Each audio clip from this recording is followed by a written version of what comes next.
Welcome to another SMC technical training video. In this video we will show you how to set up the EX600 wireless hardware and configure those devices.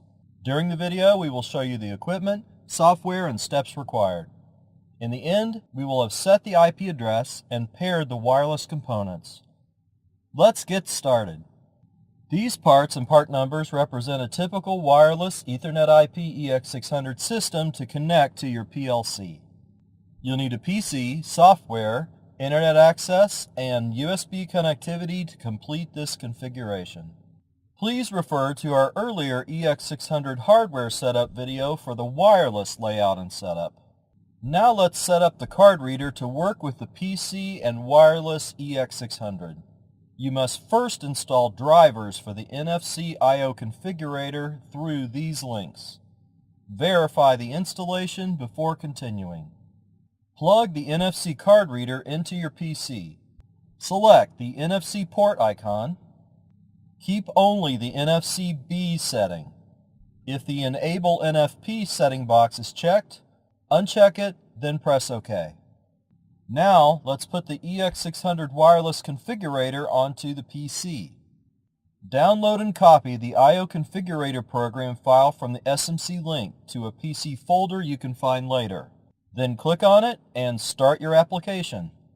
With I/O configurator now running, it will be blank until the card reader senses the wireless SI unit.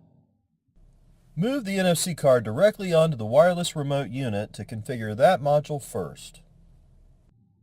The card reader is now detected. Refresh to update the unit. With power on the EX600 remote unit, you should see activity now. I/O configurator has two modes, so click on Administrator mode to gain access for changes. Enter the password admin in lowercase to begin this mode. So start under Properties, then go to the default settings with the Read Factory Data button, as the settings can there be changed. For this trial, the defaults will be used. Keep the settings with Save All and refresh. Click Pairing Setting and set the remote into pairing mode. Reset the module. Move the card reader over the base SI module and do a refresh. Stay in the Properties tab and verify base setting. Go through the settings as was done before using the defaults. Now click Ethernet Settings, or how the wireless EX600 will talk to the PLC. Choose the defaults again, but then change the address to match the network trial 192.168.0.43, then save all and refresh.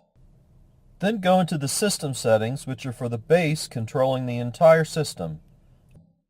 Again, for this trial, use the defaults from Read Factory Data, then save all and refresh. Now go to the remote registration. Set this into pairing mode with the button, then reset the module. Continue to refresh the unit until the remote data comes up on the screen.